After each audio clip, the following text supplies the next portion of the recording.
Nobody is coming to save you. No mentor, no lucky break, no right moment. While you're waiting to feel ready, someone with half your potential is outworking you, outlearning you, and getting the opportunities you think you deserve. The difference between people who are highly valued in relationships, careers, life, and people who feel invisible, it's not luck. It's a set of daily decisions you're either making or ignoring. You feel underestimated, overlooked. You watch people less capable than you move ahead. You know you have more to offer, but somehow it never lands that way. And the worst part? Deep down, you wonder if it's your fault. It is, but not in the way you think. Here's the truth most people never accept. The world doesn't reward potential. It rewards proof. Nobody values what you could do. They value what you consistently do. Your value isn't what you believe about yourself. It's what you demonstrate, repeatedly, under pressure. Most people think self-worth is built by feeling better about yourself. It's not. It's built by becoming someone who has actual reasons to feel that way. Psychologist Albert Bandura called it self-efficacy, your belief in your ability to execute, built through mastery experiences, not affirmations, not motivation. Real reps with real results. Every time you do what you said you'd do, your brain recalibrates your identity upward. Every time you quit, it goes the other direction. Research from the University of Scranton shows 92% of people never reach their goals, not because they lack desire, because they lack a system for execution. You don't need more motivation, you need better architecture. Step 1. Audit your inputs. What you consume becomes what you think. What you think becomes what you do.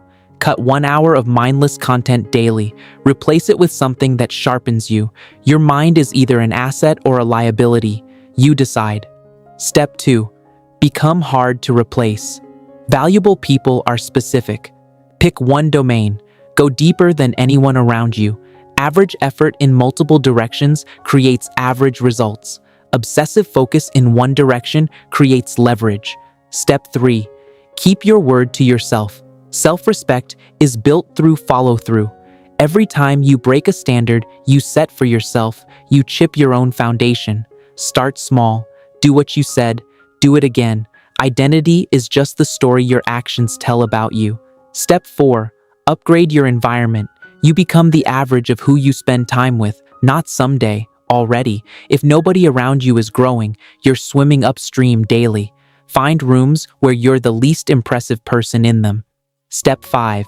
Choose discomfort. Daily comfort is the enemy of value. Every skill worth having lives on the other side of the moment you wanted to quit. Hard conversations, new skills, public output. Discomfort is the price of admission to a higher version of yourself. Here's the hard truth. You already know what you need to do. You don't need another video, another book, another sign. You need to stop negotiating with your own standards. Self-improvement isn't about becoming perfect. It's about closing the gap between who you are and who you're capable of being. Every single day, even when it's boring, even when nobody's watching, especially when nobody's watching. Your value is not fixed.